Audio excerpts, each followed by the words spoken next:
walking rant. I knew what safety and protection looked like at a very young age because my mother chose my sister and myself over any man. Backstory. My father died of cancer when I was 6 years old, and after a lengthy deterioration in our home of us taking care of him, giving him his opioids, his medicine, all the things that would help save him or at least keep him alive, he died at a very young age. What also makes his death really hard, he was not only an amazing father, he was a spectacular husband. When we had my father's funeral, it was packed. So many people were literally heartbroken that he had died. And just like the people outside of our immediate family were heartbroken, just think how we were.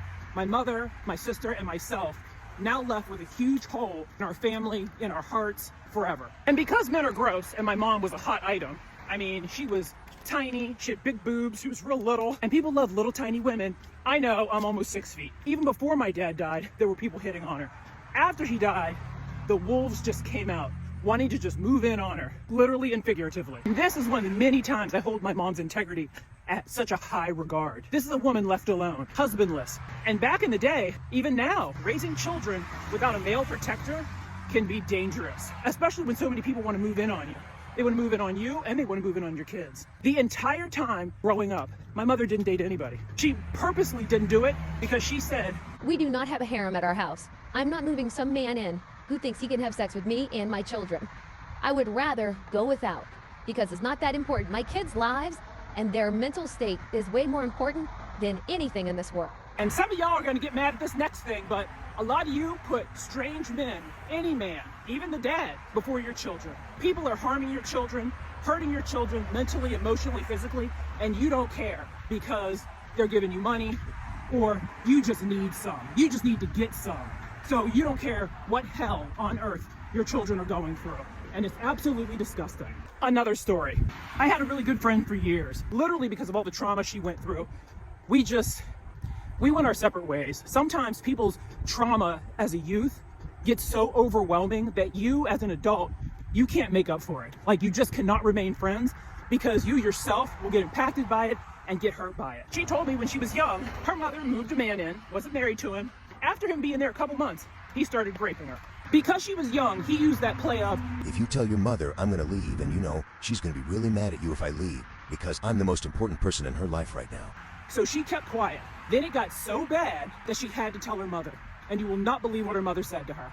She pulled her mother aside and said, "Mom, Bob has been having sex with me, and I told him I didn't want to, and he said that I had to because you're the most important person." Basically recanted what he said to her. And the mom goes, "Oh, I knew you were doing that." And she was like, "What?" And she goes, "Oh, I knew you were having sex with my man because I knew you had your eye on him the minute he came in the house." I'm not kidding. This person is 11. I knew that you wanted to have sex with him, so I knew you were having sex with him. We're both in competition for him. She told her mother, no, it's not like that at all. Like, I don't want to be having sex with this man. Like, I haven't even started my period yet. I don't want to be doing this. And the mom goes, "It's because you're so fast. I knew it. You're just trying to take my man. Well, if you don't like it, you can leave." She had nowhere to go. So of course, she had to stick it out. But after that time, the mother did bring it to the boyfriend's attention, and he stopped because he was a hobosexual. He needed someplace to stay too. But not after completely ruining this girl, her life. My friend went no contact with her mother for years until she got to a point where she was like, you know what? She did the best she could with what she had because her mother was broken too. I know some of y'all are like, I would never talk to her again. Our parents have a lot of trauma. That old school group never tells us exactly what they go through because it's grown folks' business. If we knew half the stuff our parents had been through, we would probably cry our eyes out. Growing up, my sister or I, neither one of us could go to sleepovers because she did not trust other people's fathers or brothers. There was a lot of stuff that we couldn't do out of her sight because she wanted to keep us safe and sane. Let them keep their childhood as long as you can because you're old for a really long time. I personally do think a lot of child crimes could be prevented by not letting a man who is not your child's father move into the house. That's what I think. Think of it in the wild.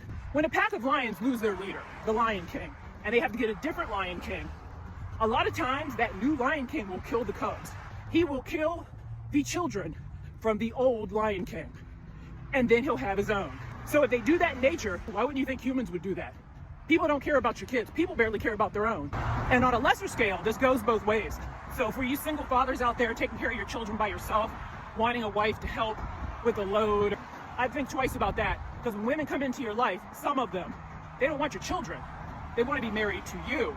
They're always in competition with your children for your attention. I already told my husband, I die, my kids are going to her godparents. Because if he needs to move some woman in, she will probably be so hateful and jealous towards my daughter that she will never get a moment's peace. I will be looking after my daughter, even in death. Because I don't trust these hoes, and you know why? Because bitches be tripping.